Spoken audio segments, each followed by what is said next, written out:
Gen Alpha is the first generation of humans to be born with access to mobile technology. By the age of 2, many Gen Alpha toddlers can already interact with these devices in meaningful ways beyond watching Cocomelon on YouTube. They can navigate the app menu and even play some simple games. How will this level of access and proficiency with technology shape Gen Alpha?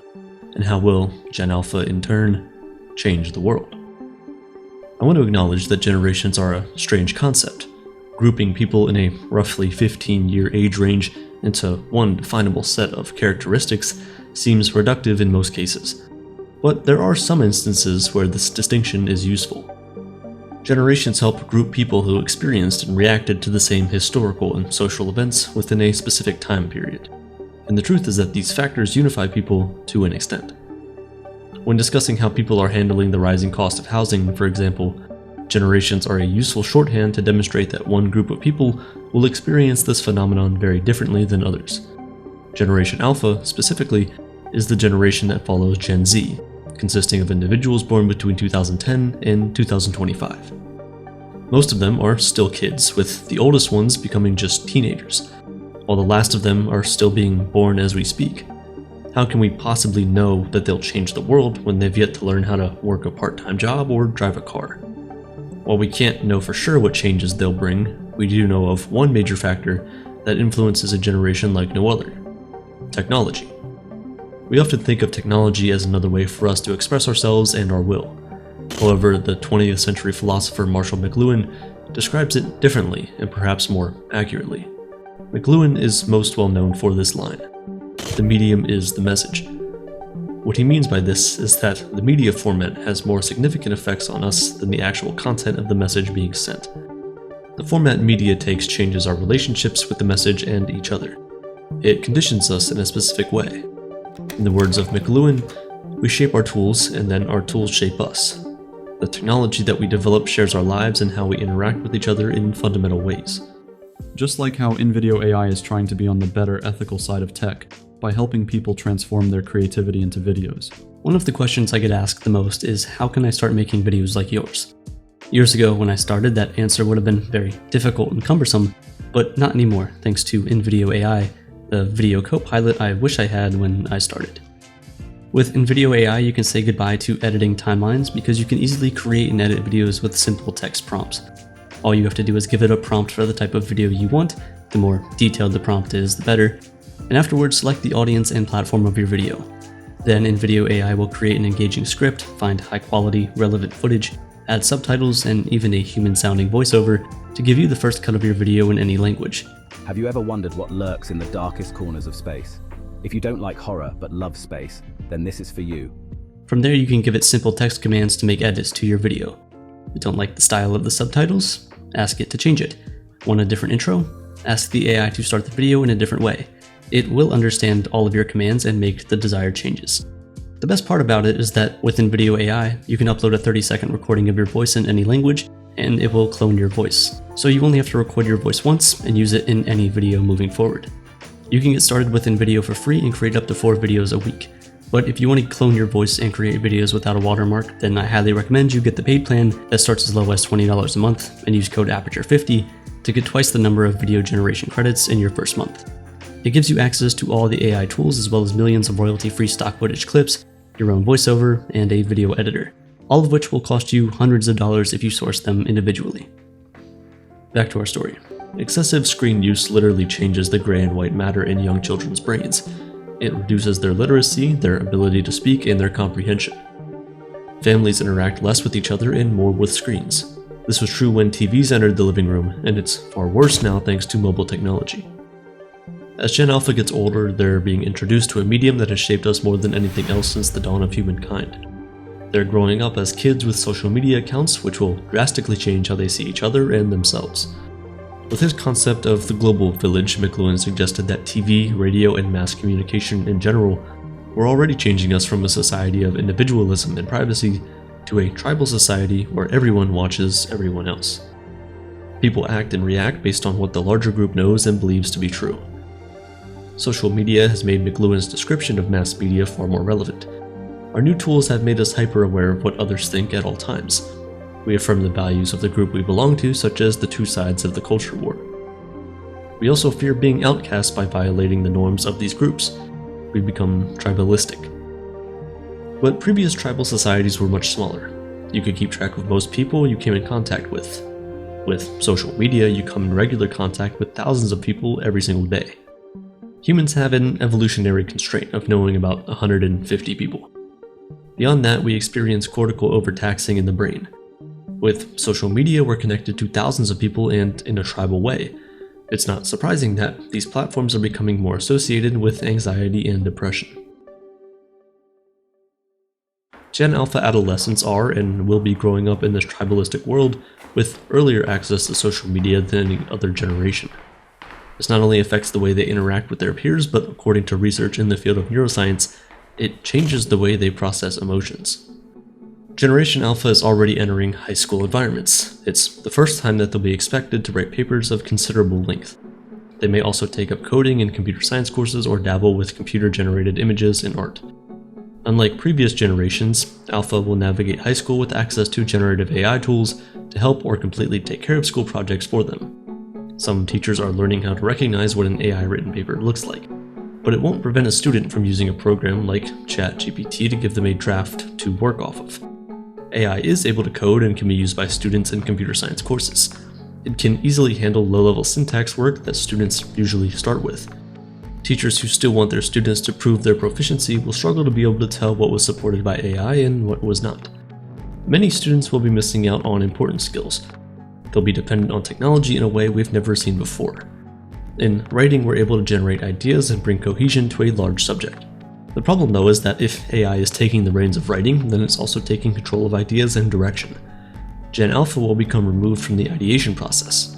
If they do have involvement, it'll be in a higher level direction and decision-making part. How will an entire generation cope when every discussion is just a regurgitation of what's come before? Where will the fresh and novel ideas come from? Gen Alpha kids who were born pre-pandemic will also have experienced or seen the fallout of the global pandemic in 2020. They were physically isolated from their peers while encouraged to engage with them or entertain themselves on screens. This event exploded every digital media trend, and it meant more acquaintance with screens and less with physical human beings aside from their parents. While Gen Alpha is commonly exposed to screens early on, they also spend much more time with their parents, who are primarily millennials. As adults, the millennial generation is also shaped by social media. They're known to teach kids early about mental health, gender norms, and climate change. Millennials are also having fewer kids. They're far more likely to host single-family households than previous generations.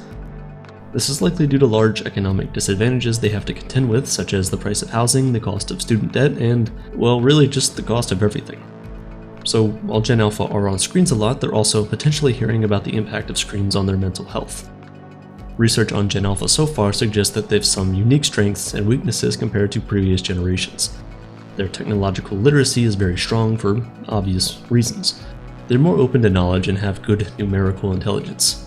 On the negative side, they tend to be more egocentric, prone to violence, and have short attention spans. These are just generalities and capture a moment in time for a generation that's still very young. In discussing how they will change the world, I think it's important to avoid a couple of common angles you see in the generation discussion. The point isn't to sneer at younger generations like boomers were prone to do towards millennials. The tools that shaped Gen Alpha, after all, were made by the previous generations. The point is to show what possible worlds lay ahead. Another thing to avoid is the blind optimism often displayed by marketers.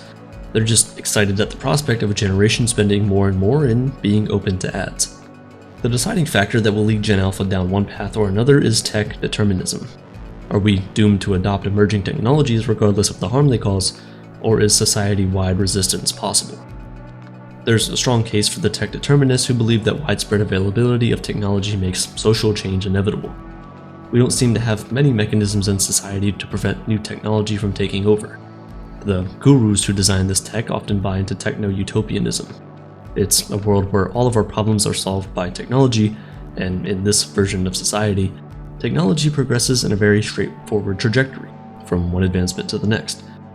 And the tech gurus aren't really alone in this assumption.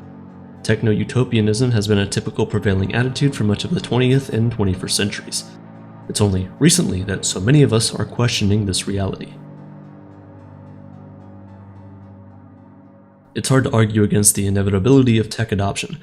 When an exciting new piece of technology or platform is introduced and is well received, it spreads. All the potential harm it can cause is never really known right away. The impact of social media is still not dissected thoroughly. We only broadly understand that it's having a negative effect on the mental health of people who use it, especially adolescents. Governments and legislation lag behind the data as well. Before any laws are introduced preventing access to harmful tech, there generally needs to be a well-established body of evidence. Governments don't seem well suited to properly legislate against tech platforms in a way that won't easily be skirted or cause unintended consequences. Tech literacy is only so common in policy making. And while plenty of governments legislate based on gut reactions, lobbying, and other less objective criteria, it's not something most of us want to encourage. To prevent tech from causing severe harm, legislation must involve a more scrutinizing approval process. But that comes with its own set of concerns. It could cripple the open internet and require many layers of expensive bureaucracy. It just seems like tech has human welfare beat. The only potential barrier appears to be the one that's nearly impossible to steer: culture. We've become increasingly aware of the issues with excessive screen use and social media follies, and even if we don't have perfect evidence for its impact on our mental state, our first-hand experiences typically suggest it's making us feel worse. Humans are capable of resisting compulsions for the sake of our own well-being. We're often drawn to the comfort of a sofa and TV, but choose to go to the gym instead. It's a sacrifice of time and energy to improve our physical and mental health over a cozy time on the couch. Resisting desirable technology is possible in a similar way. The masses are hooked on their phones. Most of you watching this video are on your mobile devices, but the eagerness to reduce our screen time is growing, and so too is the resolve. The less we're on these mobile devices, the more at peace we tend to feel. New tech isn't automatically taking off as it did 15 years ago. Apple VR seems to be a colossal failure thus far, and the metaverse is really far from being widely adopted. Maybe it served more as a reminder that we're closing ourselves off from in-person relationships. It made us confront how isolating digital media is and how we ultimately don't want what it offers: loneliness. And there are rumors that Apple will be moving away from a yearly upgrade cycle for their devices because people just aren't buying new iPhones anymore. But resistance is one thing for an adult and it's another for a kid. The pool of screens and social media isn't easy to ignore. It's much easier for an adult to do what's best in their interest in the long term than a child. If it weren't, they probably wouldn't need parents to begin with. It is because of these complicated reasons that I believe there are two distinct paths that Gen Alpha could follow, and whatever path they go down will change the world in completely different ways that we've never seen before. There's a future where Generation Alpha takes on an all-out embrace of current and emerging technologies. They stay on social media, discovering and making new platforms popular. The social media app MindHive, which I'm making up for this future projection, takes our thoughts and feelings and makes them into shareable content. You just capture a snapshot of your mental state and it's assembled into its content by AI algorithms. Presumably, Generation Alpha has widely adopted the newest iteration of Neuralink, which makes this possible. MindHive even shares recreations of your dreams automatically if you don't turn it off in the settings. Technology is now dissolving the barrier between our inner and outer worlds. The next frontier of privacy is captured. Gen Alpha stops caring about privacy altogether. They don't see value in keeping the inner world a secret. They give it all up to be evaluated by their online peers. Those who face rejection for their inner thoughts manage to find groups of like-minded thinkers, and these groups embrace the ideas they might have censored in their own minds previously. The ideas might be helpful, dangerous, or benign, but regardless, there is an echo chamber to support them. Anxiety and depression grows, but the apps respond. Meditation becomes embedded in streams, asking users to stop for 10 minutes. Some move on to the next app, but others take it seriously. The algorithms better manage distressing content, privileging a balance of media that triggers negative emotions and ones that boost esteem. The platforms do just enough to keep people from breaking and leaving. Gen Alpha is kept in a functional state of mental wellness where they're almost entirely at the mercy of an algorithm for their happiness. Beyond the app, Gen Alpha turns AI into an intimate tool. It's how they interact with the world, removing an increasingly vast number of steps in the digital space. Only high-level considerations will be necessary. They'll simply think of a command and the AI will take care of the rest. If they want to travel somewhere, they'll only have to tell the AI where they want to go. They'll lose or never learn many skills, and with them a certain level of critical thinking and idea exploration. While this may seem scary, it may compare to how cars went from manual to automatic. You'll lose a level of control, but you have a more leisurely drive. What we consider creative work will probably shrink considerably. Any human-based creative output will be niche in the same way a handcrafted item is now. You may think we'll always value the human touch, but the average person probably won't care. Even now, many internet users don't seem to notice or be concerned that something is AI generated. Movie studios will find more ways to use generative AI until executives are the only ones left in the building. The 2023 writer and actor strikes were primarily focused on preventing AI from ingesting their scripts and impersonating existing actors. Eventually, AI won't have to rely on famous actors and good writers, they'll just create their own from scratch. Also, Gen Alpha won't be watching movies, they'll retreat from media that's not connected to a social platform. Ironically, Gen Alpha will mostly have physical access to work. They'll try to embrace the trades because they'll have to earn a wage. The value of this labor will go down, and in general, they won't earn as much money. Unemployment will be much higher as there won't be enough of these types of jobs. Their society will be poor, but they'll ultimately be able to escape into their digital lives. They'll still have mobile screens. Gen Alpha will have less and less patience for each other in person.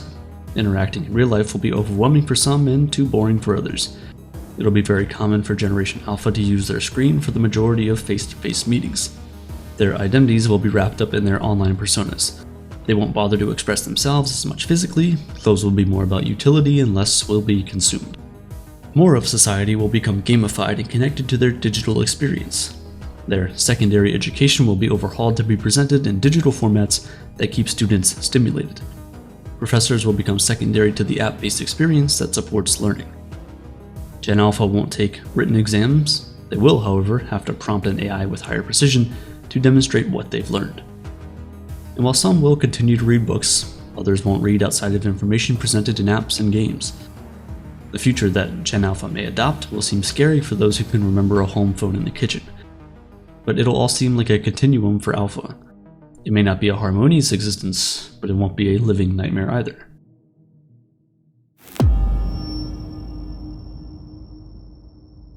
There is, however, another possible future where the mental health problems associated with social media become too overwhelming.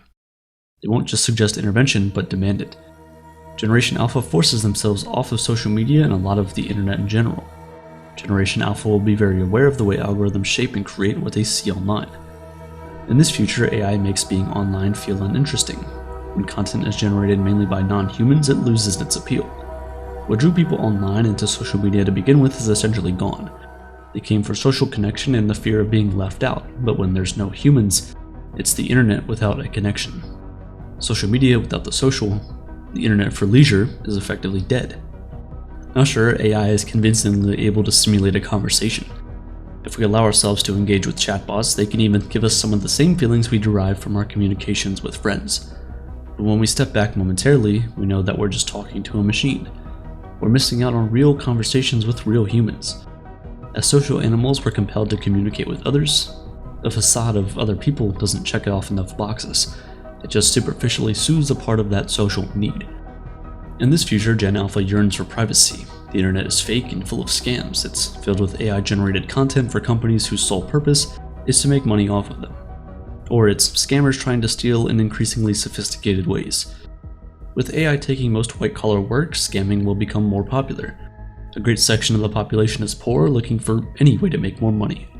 Gen Alpha's digital selves are avatars that don't offer much factual information. They don't bother to post, they seek quiet, and use the internet for utility, not as a way to kill time. Gen Alpha effectively destroys the internet as we know it today. It's no longer a form of entertainment or space that runs on advertising. The decrease in human users and increase in bot traffic destroyed its usefulness for marketers. Gen Alpha still uses the internet to make purchases. Some advertising on e-commerce websites exist, but that's about it. In this future, Generation Alpha will still be poor, but they've freed themselves from the chains of social media and screens that bind them. They're reading books, being social, and putting more effort into solving society's ills. They'll try to find a better future for themselves and their kids. As adults, they'll remember their millennial parents' concern about technology, but feel the strength of will to act on them. They see the follies of their parents' resignation to tech. A lot of their world is still digitized, but they seek out in-person experiences that are so alien to their daily lives that it becomes novel. Such a movement wouldn't be without precedent. In the early 1800s, an English group called the Luddites rebelled against industrialization practices by destroying machinery. They were concerned about recent job losses and the wages made by the workers who operated the machines. Too much money was going to the factory owner and not the workers. We often refer to someone who is anti-technology as a Luddite, but the original Luddites didn't hate technology, they just rejected the impact it was having on workers. Luddites were rejecting the way it shaped their lives. Obviously, there's a big difference between English workers breaking machines and an entire generation putting down their phones. Generation Alpha has a big incentive, however, to change course. They'll see the negative impact AI and social media have on their lives while the internet loses its grip on them. The first path I described is an extreme version of a tech utopia slowly unraveling over time. The second is an expansion of our more recent rejection of this vision of the future. It's also a natural consequence of the impact of a dead internet. I don't think either path is obvious, and the path of rejection seems better for the mental well-being, but the former will still be a life worth living. Maybe it'll just be different, familiar and alien, but Generation Alpha will know how to navigate it. They were born with the tools that are shaping them, not interrupted in the middle of their youth. And who knows, maybe our disdain for the digital future is just us looking too fondly back in the rearview mirror. We can't predict precisely how a generation will turn out, and anyone telling you otherwise is probably in marketing. I put together these two paths based on current trends pointing in different directions. Many things could change before Gen Alpha becomes the dominant generation in society. The world has been disrupted before, and it'll be disrupted again. Climate change, fascists, and killer robots could completely undermine everything about the future I just described. Now you might be scoffing that I mentioned killer robots, but imagine consumer drone technology advancing with AI and weaponry. Just for a moment. An AI-driven internet may also influence society in very dark ways. Fascists may rise because of rigorous AI programs designed to micro-influence people until they're cheering on the end of democracy. Society might also be steered by AI-generated garbage simply designed to produce revenue from misleading clickbait. There's a whole hate farm based in Cairo, for example, that exists to make money off of anti-Justin Trudeau sentiments. He's the Prime Minister of Canada, in case you didn't know. The creators of the content are indifferent to the cause their channel promotes. If AI and other forms of automation completely erase the middle class, then a digital life may not even be affordable for most. This too would cut Generation Alpha off from the stranglehold social media threatens to have on them. However the future unfolds, it's important not to judge a generation by some annoying traits. We all play an enormous role in determining how future generations turn out.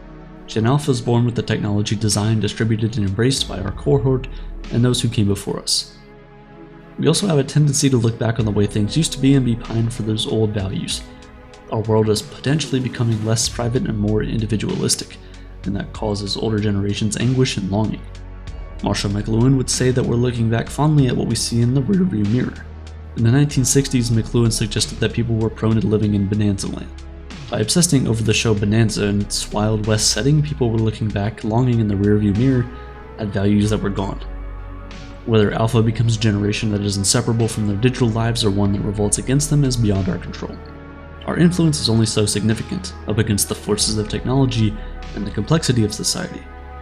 This is a nice reminder to focus on what is in our control. As the Stoics would suggest, we can only govern our reaction to how the universe unfolds. We don't need to look back through the rearview mirror in misery, wishing for a past that'll not return.